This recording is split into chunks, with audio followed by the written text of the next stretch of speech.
Hello, and welcome to Bowhead Specialty's Q3 2025 earnings call.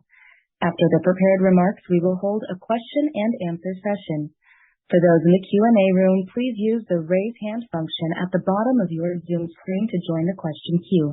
You can do this at any time, and your questions will be addressed during the Q&A session. Also, as a reminder, this conference is being recorded. If you have any objections, please disconnect at this time. With that, I would like to turn the call over to Shirley Yap, Head of Investor Relations. Shirley, you may begin. Thanks, Operator. Good morning and welcome to Bowhead's third quarter 2025 earnings conference call. I'm Shirley Yap, Bowhead's Chief Accounting Officer and Head of Investor Relations. Joining me today are Stephen Sills, our Chief Executive Officer, Brad Mulcahy, our Chief Financial Officer, and Steve Feltner, our Chief Operating Officer. Before we jump into our performance and financial highlights, I wanted to introduce a new format we plan to use for today's call and going forward. Each quarter, we plan to invite an additional member of our management team to share insights from their area of expertise. Today, we are joined by Steve Feltner, our Chief Operating Officer, who will discuss our technology initiatives and other efficiencies that are enabling us to scale profitably while growing rapidly across market cycles. Turning to our performance, earlier this morning, we released our financial results for the third quarter of 2025.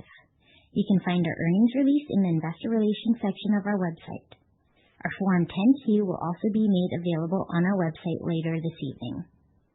I'd like to remind everyone that this call contains forward-looking statements within the meaning of the Private Securities Litigation Reform Act of 1995. Investors should not place undue reliance on any forward-looking statement. These statements are made only as of the date of this call and are based on management's current expectations and beliefs. Forward-looking statements are subject to risks and uncertainties that could cause actual results to differ materially from those contemplated by these statements. You should review the risks and uncertainties fully described in our SEC filings.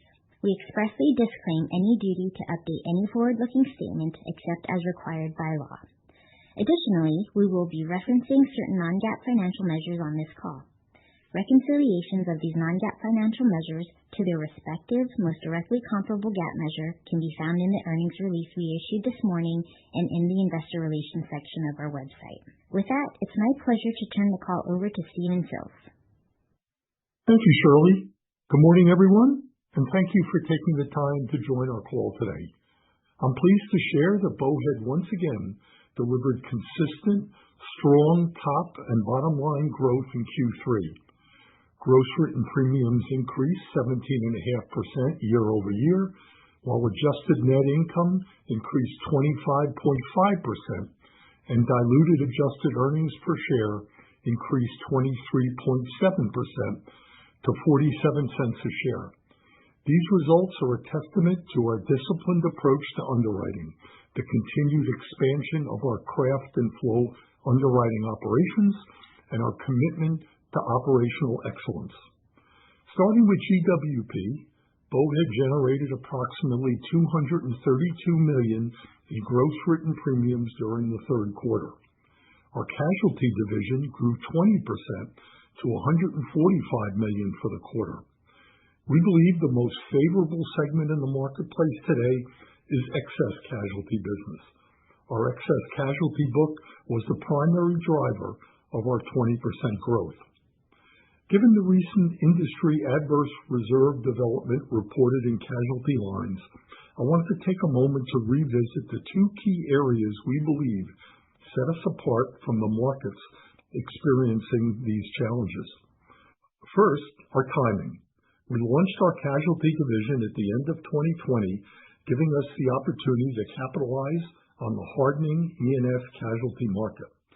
While legacy carriers were grappling with pre-2020 losses, we entered a market being able to properly price business, a market that could be characterized by compounded rate increases, stronger terms and conditions, and lower average limit deployment. Second, our discipline. We are highly selective in the casualty risks we write and equally intentional about the risks we choose to avoid. In our business, picking winners is not as important as avoiding losers. Our casualty division offers specialized primary and excess general liability coverage through a wholesale-only distribution channel, focusing on the construction, distribution, manufacturing, real estate, and public entity segments. Our casualty division rarely writes Fortune 1000 business, which we believe has historically been underpriced. We also do not write primary commercial auto business, as well as many of the other classes that have been the source of adverse reserve development for others over the past several years. Although we have auto exposure on our excess follow form policies, we believe we appropriately price for this risk. With the timing of our casualty division launch, the specialized products we offer, the risks we deliberately avoid, and our disciplined underwriting approach, we believe we have built a casualty underwriting operation positioned for profitable and sustainable growth. Turning to our healthcare liability division, our premiums increased 11% to $35 million, driven by the growth in our healthcare management liability, hospitals, and senior care portfolios. As we review both new and renewal submissions, we remain disciplined. When an account's conditions no longer meet our underwriting standards, we're prepared to let other carriers write those accounts. In our professional liability division, premiums increased 2% to $46 million for the quarter, driven by the growth in commercial public D&O and cyber liability. This growth was partially offset by the decline in premiums written in our financial institutions portfolio, a sector we highlighted last quarter that suffers from an overabundance of competitors. The growth in our cyber liability portfolio was made possible by utilizing the technology driving Baylene's growth. Speaking of Baylene, we're pleased to report that we generated $6.2 million in premium during the quarter, which was 83% growth from Q2 and exceeded total premiums written by Baylene in the first half of 2025. We're excited about the momentum we've achieved in the third quarter and look forward to reporting Baylene's continued strong growth in Q4. Turning to our views on the broader E&S market, I wanted to address the September E&S stamping data that came out of California, Florida, and Texas. Together, these top E&S states reported a 1% decline in overall E&S premiums during the third quarter. However, the decline was primarily driven by the decrease in E&S property premiums, which, as I've mentioned in the past, is a segment that Bowhead does not participate in. E&S casualty premiums, which are more relevant to Bowhead, continued to grow during the quarter, and we expect this trend to persist as complex risks continue to move into the E&S market. During the quarter, in casualty, we saw markets maintaining discipline in their deployment of limits and pricing, with carriers reporting recent adverse reserve development from prior accident years and increasing current accident year loss picks in casualty. We do not expect to see limits going back up or an across-the-board price drop anytime soon. Further, the Everest AIG renewal rights deal should create an opportunity for the industry to re-underwrite a large segment of the business. Turning to the E&S construction project sector, we've seen a deceleration of new, large residential projects due to the uncertainty around interest rates, building materials, and labor costs. We're also seeing delays in infrastructure projects that receive public financing due to the government shutdown. The healthcare liability market continues to be a competitive sector, but we've seen encouraging developments in a couple of areas. First, our reputation within the healthcare industry is generating increased opportunities for us. And second, we're starting to see exclusions for sexual abuse and molestation gain traction. In professional liability, similar to last quarter, with the exception of commercial public D&O, we're continuing to see challenging market conditions. particularly in the financial institutions and large cyber liability account space. As we mentioned earlier in the call, we're utilizing the technology driving Baylene's growth to cost-effectively underwrite small and middle market cyber liability accounts, a space we believe to be very favorable. Finally, last quarter, I made a statement that I was confident that we can get our expense ratio below 30%. I'm proud to say that we achieved an expense ratio of 29.5% during the quarter. We're using technology to do more than streamline processes.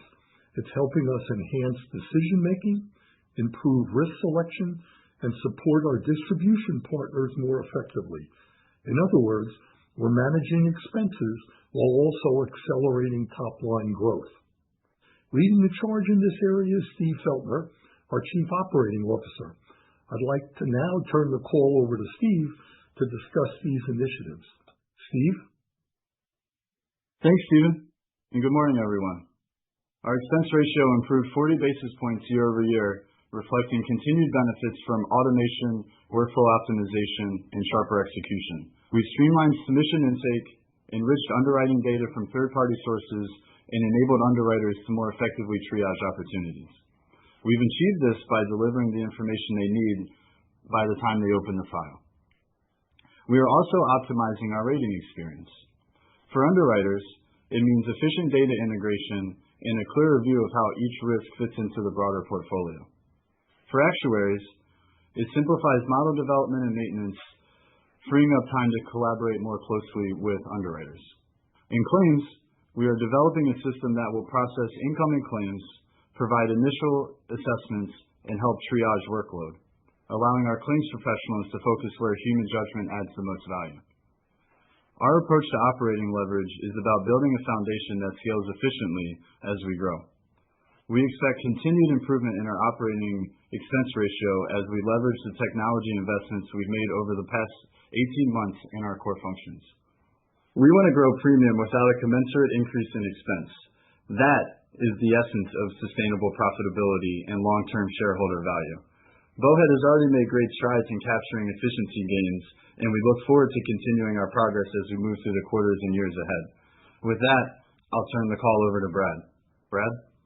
Thanks, Steve. Bowhead generated adjusted net income of $15.8 million, or 47 cents per diluted share, and adjusted return on average equity of 15.1% for the third quarter of 2025. Our strong results were driven by top and bottom line growth. Gross written premiums increased approximately 18% to $232 million for the quarter. As Stephen mentioned, we achieved growth in each of our divisions, with casualty continuing to be the largest driver and Baylene generating $6.2 million in premiums in the quarter. Turning to our loss ratio, the story is the same as the past. First, as a reminder, since we're writing long-tail lines with a short history of losses, when setting our loss reserves, we're heavily reliant on industry-observed loss information over our own internal data. This reliance is evident in our high ratio of IBNR as a percentage of total reserves, which was 88.2% at the end of the quarter. Second, product mix continues to affect our industry-reliant loss ratio because casualty products naturally have higher current accident year loss ratio assumptions.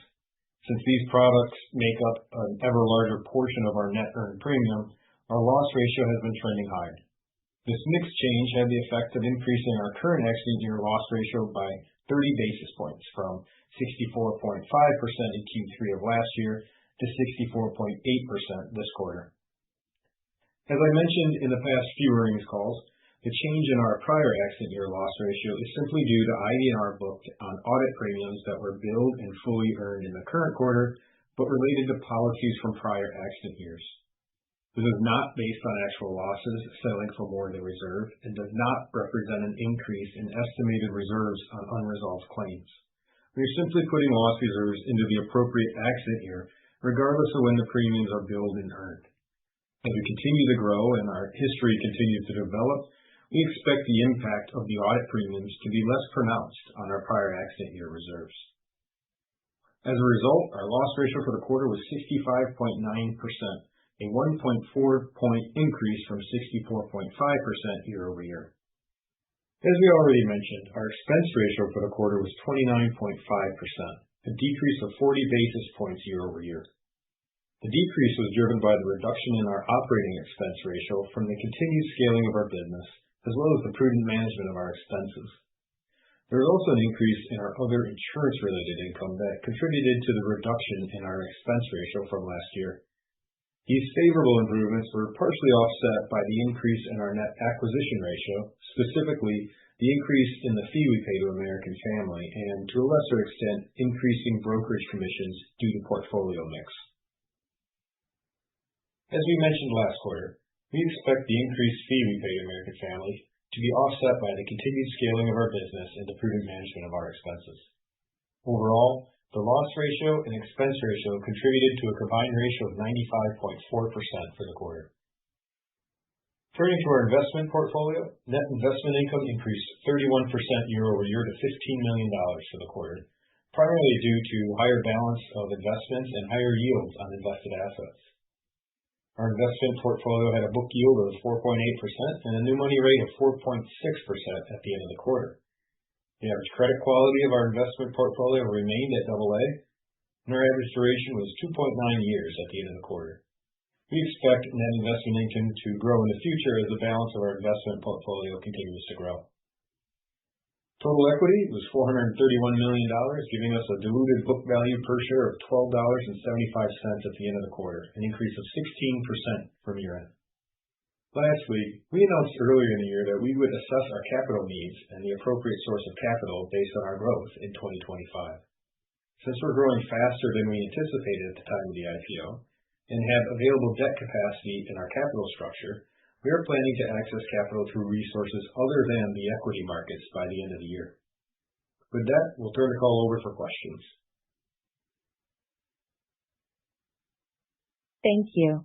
If you would like to ask a question, we ask that you please use the raise hand function at the bottom of your Zoom screen. Once called upon, please unmute your audio to ask your question. As a reminder, we are allowing analysts one question and a relevant follow-up. We will pause for a moment to allow questioners to enter the queue.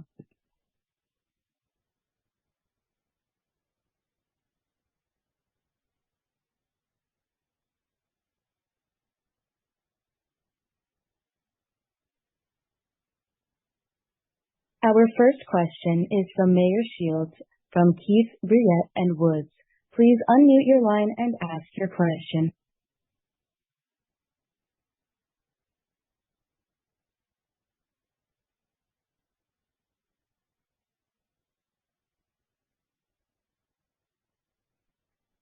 I'm hoping you can hear me. Good morning. Stephen, I was hoping for a little bit more color on, I guess, what we had talked about as maybe some green shoots in the various D&O and cyber markets. So you talked a little bit about growth, but I was hoping for a bigger picture of how pricing for those product lines is evolving. Sure. Pretty much flat, maybe a little bit up, but it's still highly competitive and certainly a lot more competitive than what we're seeing in the casualty space and what we're seeing in the hospital space and the senior living space. But it's not an area that we're seeing or looking for big growth anytime soon.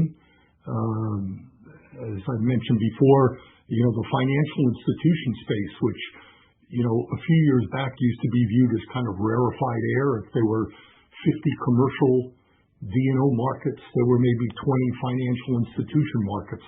Now, for some reason, I think a lot of people are piling into that space. I think it was last quarter, the quarter before, I mentioned a private equity firm that had a tower loss, and they ended up securing a decrease on their renewal, and we stepped away from it. But it's still very competitive. I would not look for big growth from us in that space. Okay, that's very helpful. And moving to healthcare, are there markets for the sexual molestation cover that's being excluded? Is that something that Bowhead is interested in? There is some talk of that with lower limits. That's been the source of some very serious, very large claims on a lot of healthcare systems. And for the most part, it's not totally excluded everywhere now. But the market is starting to accept an exclusion in that space going forward. But I think there will be some markets available, I believe, offering lower limits for that SAM coverage. Great. Thank you so much.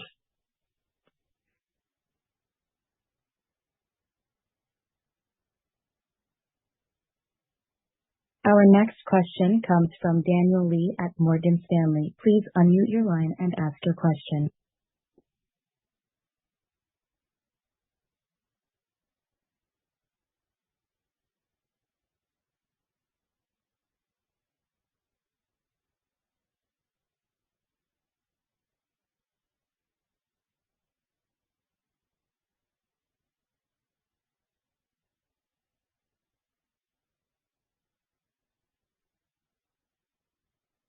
Daniel?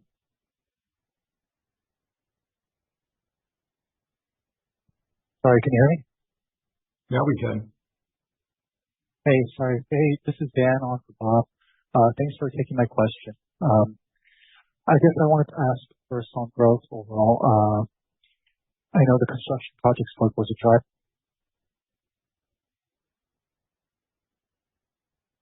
Daniel, you cut out. Hey, can you hear me? Now we can again.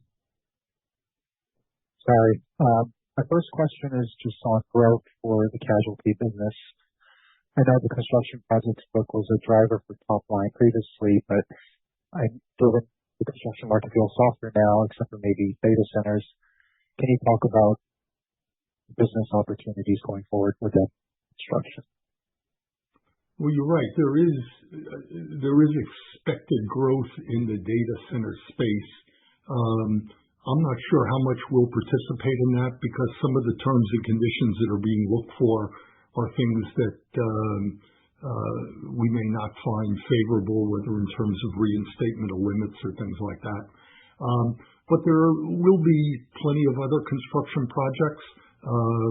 We think that once the government shutdown ends, it'll shake loose funds for projects that were planned.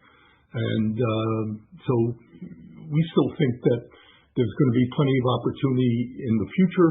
One of the things, of course, we are concerned about is, by planning too much in doing project business, it becomes very, very lumpy. So we're available when the opportunities come, but it's less predictable in terms of future opportunities.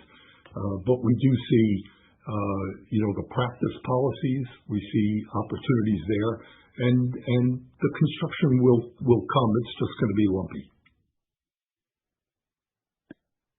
Got it. Thank you. My second question is more on Baleen.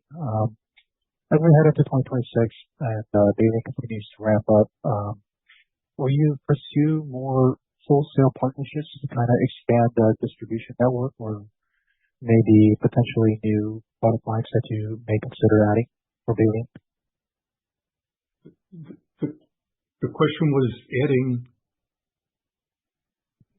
Yeah, there'll be wholesale partnerships, or yeah, we'll keep it. A couple of things. Let me talk around the whole subject.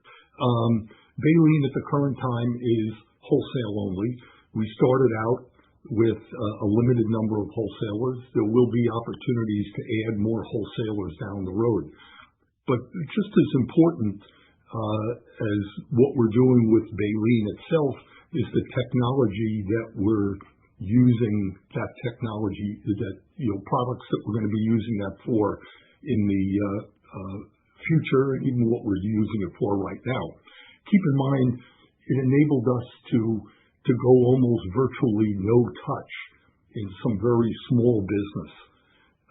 And that's a lot of what we're seeing right now. That technology is enabling us to leverage our underwriting capabilities in risks that's starting to become a little bit larger, a little bit more complex.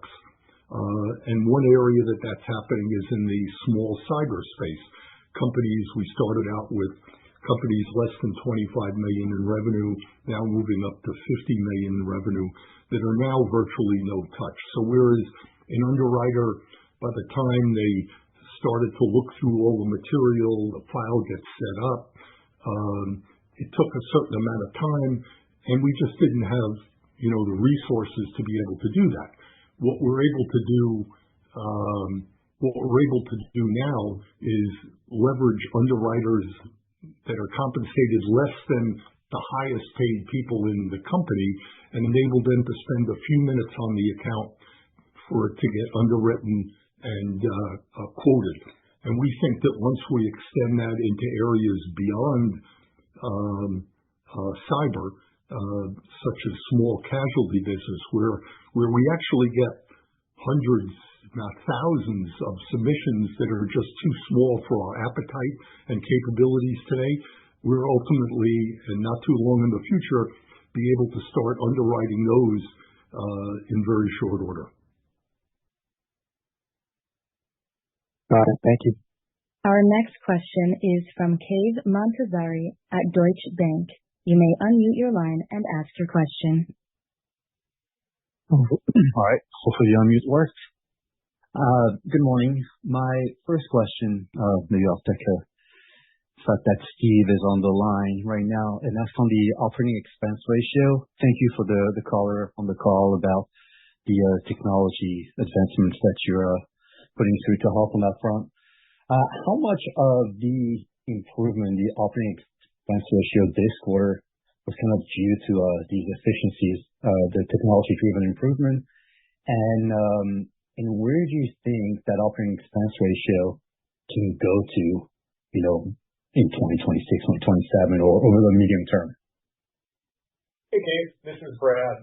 Maybe I'll take a stab first at some of your trajectory questions and hand it over to Steve to give some more color. But and thanks for joining us and initiating coverage recently on us. But it's really hard, as you can imagine, to parse out how much of the efficiency gain is driving the expense ratio.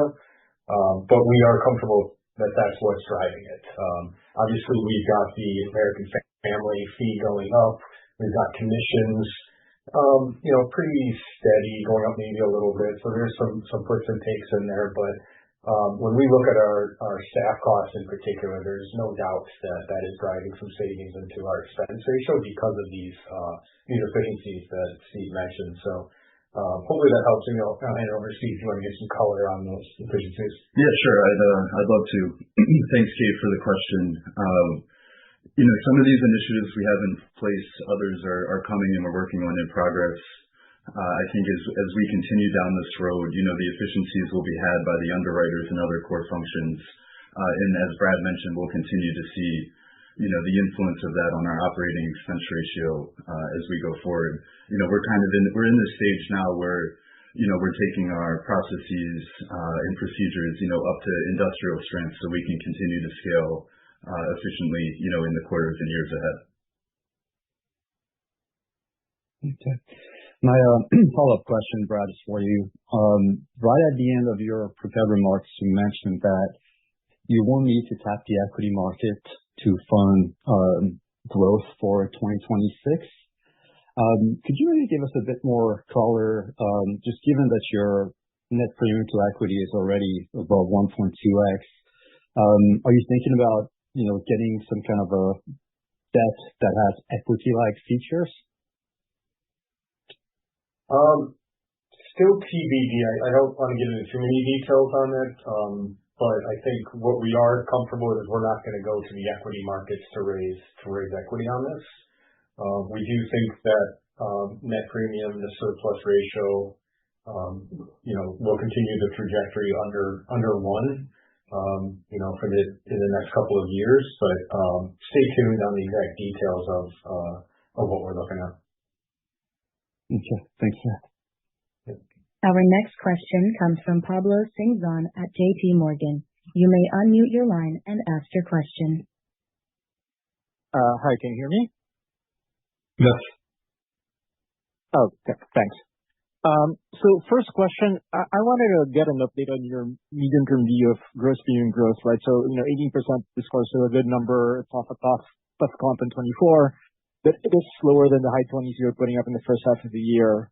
Just any thoughts, and recognizing that you don't write property, right? That's good. But any thoughts there? And I guess a related question is that as you grow the premium book, how much incremental expense you need to add, right? And here I'm thinking more about underwriting teams, to generate the growth you anticipate. Thanks.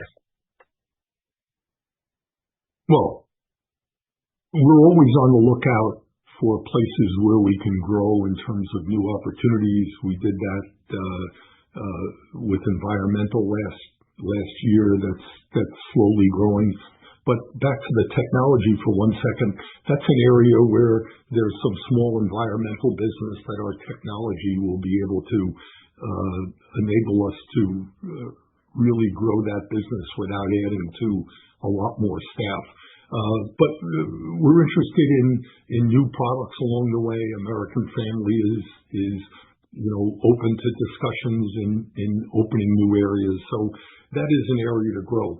Having said that, there's still a lot more growth available, we think, in the casualty space, whether it's baleen type growth, the small business that we're calling Express at this time,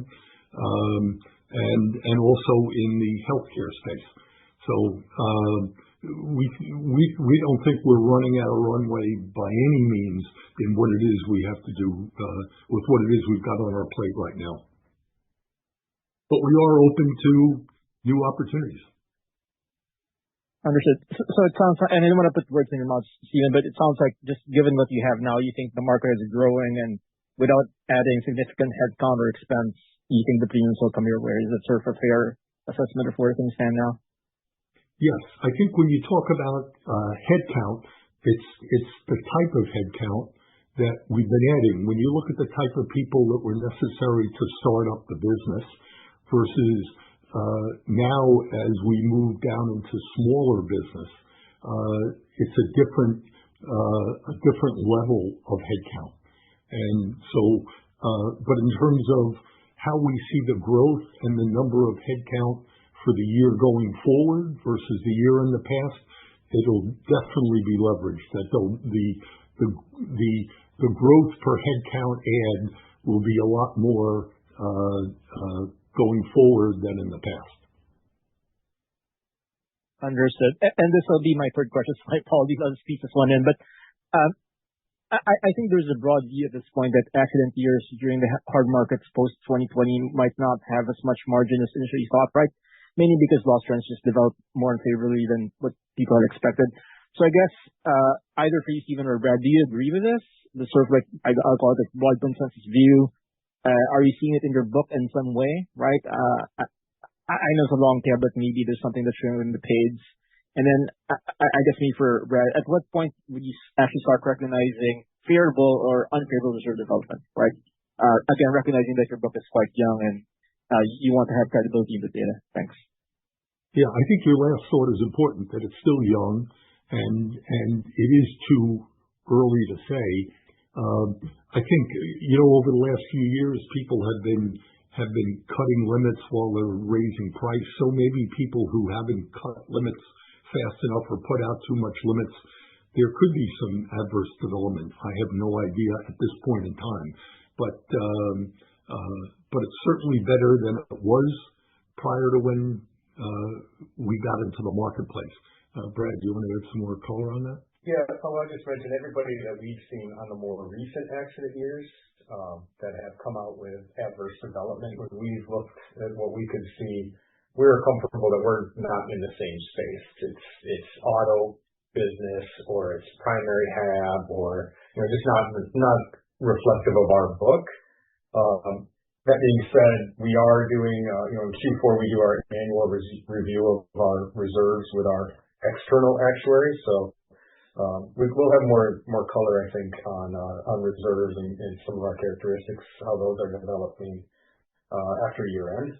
But so far, so good from our perspective. All right. Thank you both.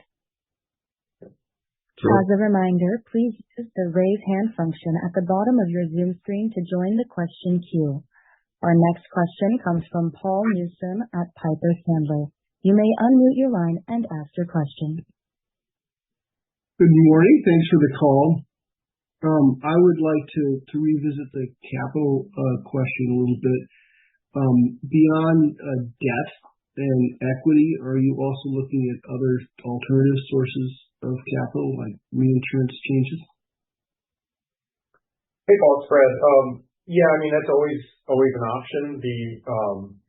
When we look at our capital specifically for 2025, we have, a requirement to maintain a certain level of capital for our RBC by the end of the year. So reinsurance options to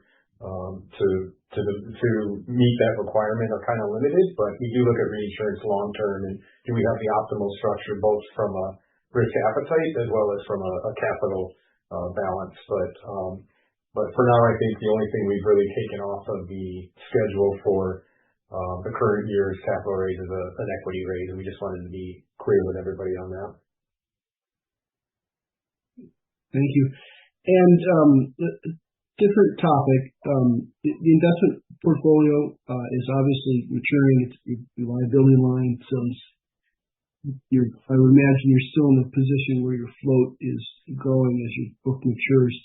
Does that imply any changes prospectively as the float grows relative to equities, capital that you might be making in the future? I'm not sure I understand the question. Can you maybe restate it, Paul? You're an all liability business, which means that the float will become an increasingly important part of what you do, and you'll have higher amount of float relative to your equity over time. I'm just curious if that potential change in the portfolio itself implies any changes in the investment portfolio perspective. Gotcha. Okay, sorry. I was thinking float on our own equity, but gotcha. I see what you're saying. No, I don't think so. We're really happy with our portfolio as it is, our investment portfolio. We are still adding to it quite a bit. As you mentioned, we write long tail lines, so the benefit of that is collecting the premium and hopefully not paying a claim until much later in the policy. But we're still growing that portfolio. We think, when we look at our returns, we focus on risk-adjusted returns, and we think on a risk-adjusted basis, our returns are best in class. So we're really happy with the current structure. We'll continue to assess it as obviously the interest rates change and the macro environment changes, but presently we're pretty happy with it. Great. Appreciate the help as always. Thank you very much. That concludes the question and answer portion of today's call. I will now hand the call back to Stephen Sills, CEO, for closing remarks. Thank you. Bowhead delivered another quarter of strong results. Thank you to our Bowhead team members for your continued dedication. To everyone else joining us on the call today, we appreciate your support